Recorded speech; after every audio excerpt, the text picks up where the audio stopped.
नमस्कार दोस्तों, Ram study classes में आपका स्वागत है। दोस्तों, आज हम पढ़ेंगे चैप्टर नंबर 2, जिसका नाम है भारतीय राष्ट्रीय आंदोलन।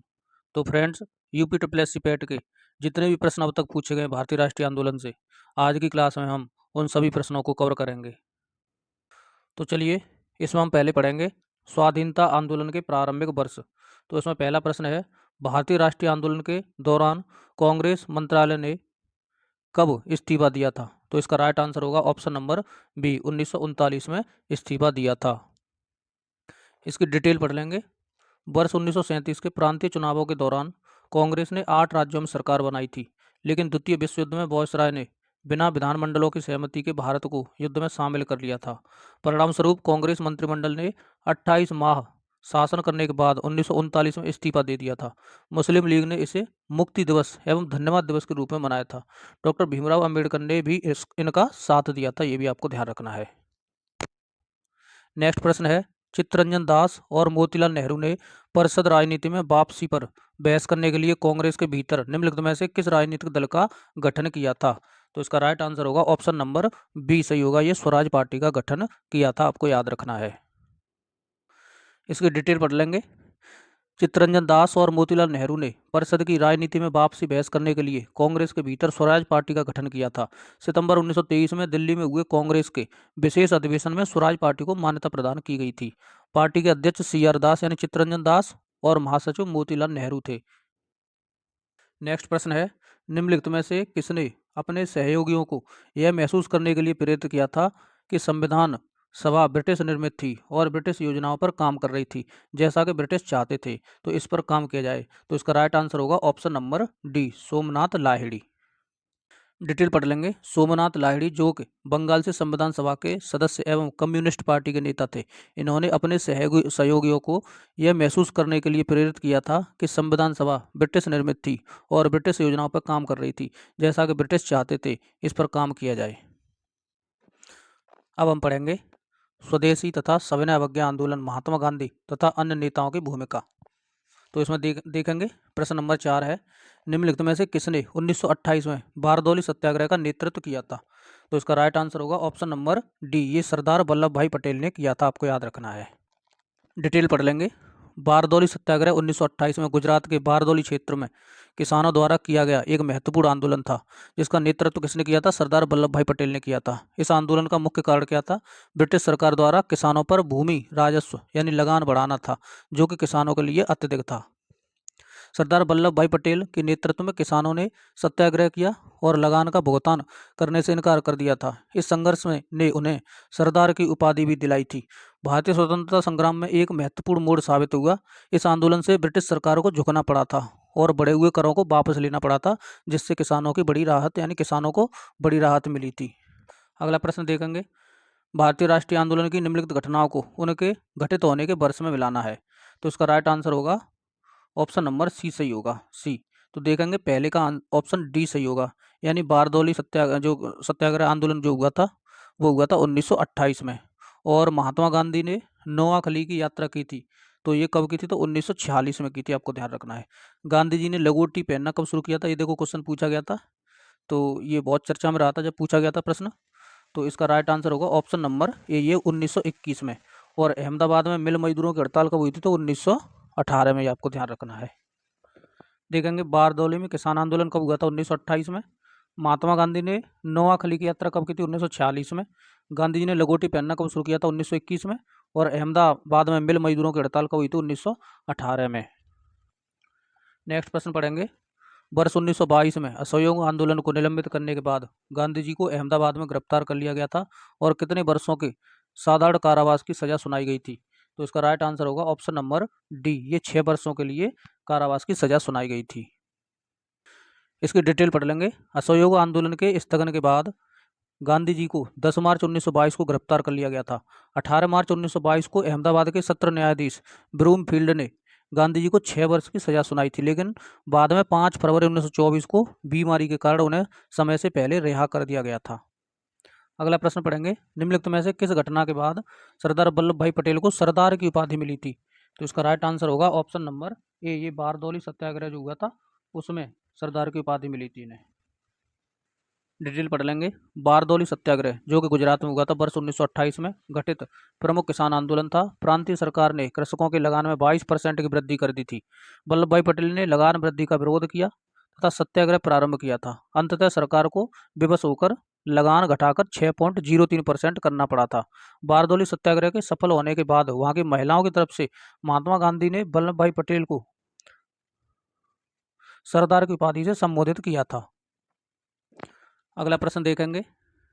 कथन दे रखे हैं तो आपको बताने सत्य हैं या असत्य हैं, कौन सा सही है कौन सा गलत है।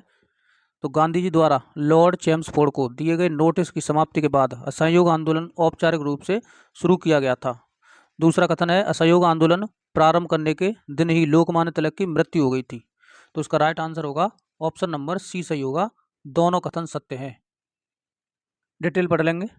असहयोग आंदोलन को शुरू करने से पहले गांधी जी ने वायसराय लॉर्ड चेम्सफोर्ड को एक पत्र लिखकर अपनी मांगों के बारे में सूचित किया था और चेतावनी दी थी कि यदि उनकी मांगों पर ध्यान नहीं दिया गया तो वह असहयोग आंदोलन शुरू कर देंगे। जब सरकार ने उनके पत्र पर कोई जवाब नहीं दिया था तब उन्होंने 1 अगस्त 1920 को असहयोग आंदोलन की शुरुआत की थी।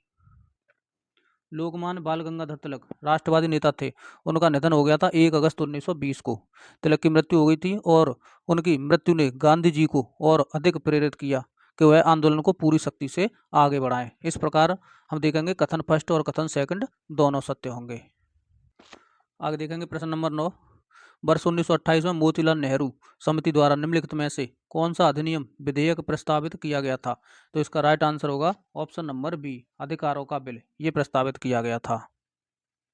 डिटेल पढ़ लेंगे। वर्ष 1928 में मोतीलाल नेहरू समिति द्वारा अधिकारों का बिल विधेयक प्रस्तावित किया गया था। इस रिपोर्ट की अन्य सिफारिशें निम्न प्रकार थीं। भारत को डोमिनियन राज्य का दर्जा, भारत एक संघ हो जिसके नियंत्रण में केंद्र में द्विसदनीय विधानमंडल हो, गवर्नर जनरल की स्थिति संवैधानिक मुखिया वर्ग की हो। अगला प्रश्न देखेंगे।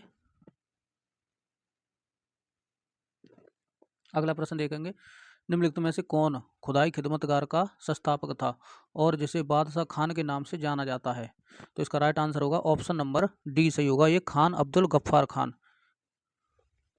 डिटेल पढ़ लेंगे। उत्तर पश्चिमी सीमा प्रांत में खान अब्दुल गफ्फार खान द्वारा गठित खुदाई खिदमतगार पठान सत्याग्रहियों का दल था जिसके द्वारा सविनय अवज्ञा आंदोलन के दौरान पेशावर में आंदोलन का नेतृत्व किया गया था। इसे लाल कुर्ती आंदोलन के नाम से भी जाना जाता है। गफ्फार खान को सीमांत गांधी के नाम से भी जाना जाता है। आपको ध्यान रखना है, कई बार प्रश्न पूछा गया है।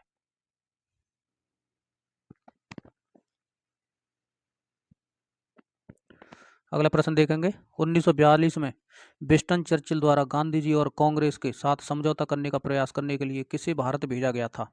तो इसका राइट आंसर होगा option number A sir Stafford Cripps.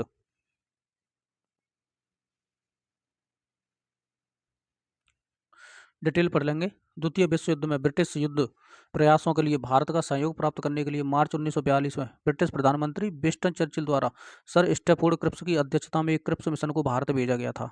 Cripps mission का उद्देश्य गांधी जी और कांग्रेस से समझौता करना था। यह एक असफल प्रयास सिद्ध हुआ था।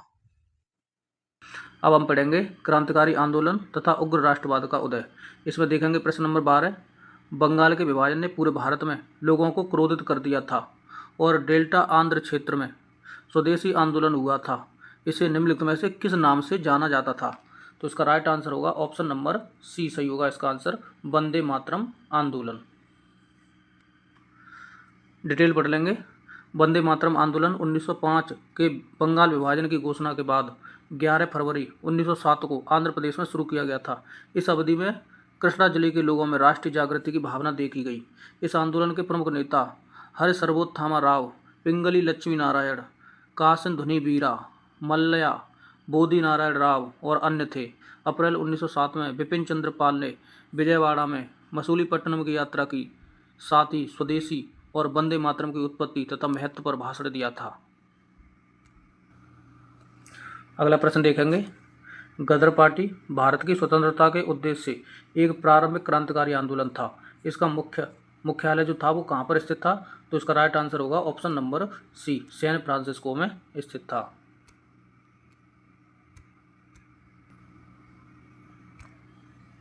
इसकी डिटेल पढ़ेंगे। देखो इसमें आंसर बी दे रखा है जबकि ये गलत है, आपको सी आंसर रखना है। डिटेल पढ़ेंगे। गदर पार्टी का मुख्यालय सैन फ्रांसिस्को कैलिफोर्निया जो कि अमेरिका में युगांतर आश्रम में स्थित था। गदर पार्टी की स्थापना 15 जुलाई 1913 को हुई थी। इसके संस्थापक कौन थे? तो आपको ध्यान रखना है, इसके संस्थापक अध्यक्ष सरदार सोहन सिंह भाकना थे। कई बार प्रश्न पूछा गया है। इसके अन्य सदस्यों में भगवान सिंह ज्ञानी, करतार सिंह सराभा और लाला हरदयाल इत्यादि प्रमुख थे। इसका मुख्य उद्देश्य भारत में ब्रिटिश औपनिवेशिक सत्ता का सशस्त्र तख्तापलट करना और स्वदेशी सरकार की स्थापना करना था। नेक्स्ट प्रश्न पढ़ेंगे।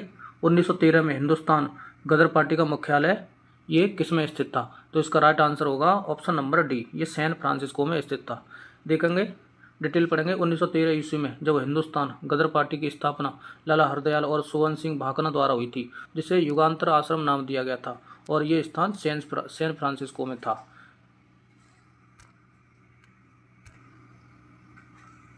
अगला प्रश्न देखेंगे। मोतीलाल तेजावत भारतीय राष्ट्रीय आंदोलन के दौरान एक प्रसिद्ध व्यक्तित्व थे।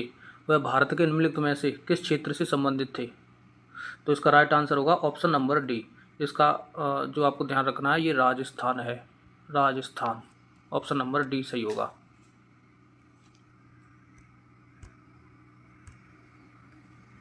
डिटेल पढ़ेंगे। आदिवासियों के मसीहा के नाम से प्रसिद्ध मोतीलाल तेजावत का संबंध राजस्थान से था। इन्होंने सर्वप्रथम चित्तौड़ जिले के मात्र कुंडिया नामक स्थान पर सन 1921 में एक आंदोलन का सूत्रपात किया था। सन 1939 में इन्होंने प्रजामंडल आंदोलन में भाग लिया था। नेक्स्ट प्रश्न पढ़ेंगे। निम्नलिखित में से किसके नेतृत्व में मंडी षड्यंत्र हुआ था? तो इसका राइट आंसर होगा ऑप्शन नंबर बी, ये गदर पार्टी। तो गदर पार्टी के नेतृत्व में मंडी षड्यंत्र हुआ था।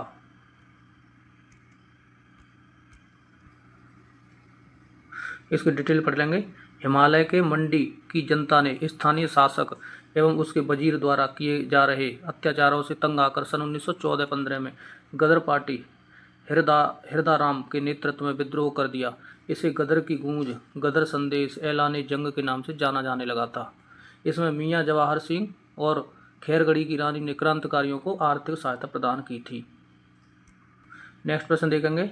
निम्नलिखित में से किसने भारतीय राष्ट्रीय आंदोलन के दौरान 16 अगस्त 1946 को प्रत्यक्ष कार्रवाई दिवस मनाया था? तो इसका राइट आंसर होगा ऑप्शन नंबर ए, ये मुस्लिम लीग ने प्रत्यक्ष कार्रवाई दिवस मनाया था 16 अगस्त 1946 को, आपको याद रखना है।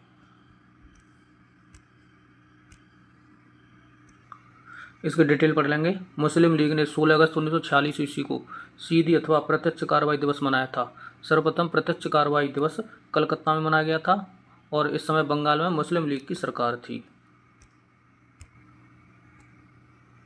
अब हम पढ़ेंगे विधायी संशोधन तथा ब्रिटिश इंडिया एक्ट 1935 के बारे में। इसमें प्रश्न है, भारत सरकार अधिनियम 1935 भारत के लिए ब्रिटिश संसद द्वारा पारित सबसे लंबा अधिनियम था।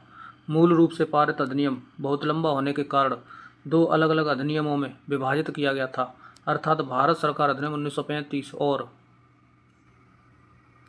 तो इसका राइट आंसर होगा ऑप्शन नंबर बी, बर्मा सरकार अधिनियम 1935। इसकी डिटेल पढ़ लेंगे। भारत सरकार अधिनियम 1935 भारत के लिए ब्रिटिश संसद द्वारा पारित सबसे लंबा अधिनियम था, जिसे दो अलग अलग अधिनियमों में विभाजित किया गया था। पहला था भारत सरकार अधिनियम 1935, दूसरा बर्मा सरकार अधिनियम 1935। यह विभाजन मूल अधिनियम की व्यापक लंबाई के कारण हुआ था। इस अधिनियम को 2 अगस्त 1935 को शाही स्वीकृति मिली थी।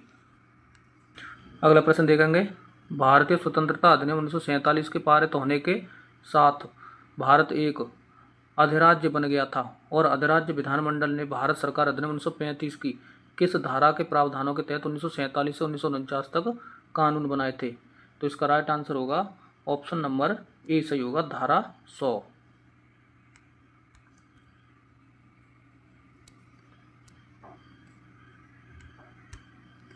इसकी डिटेल पढ़ लेंगे।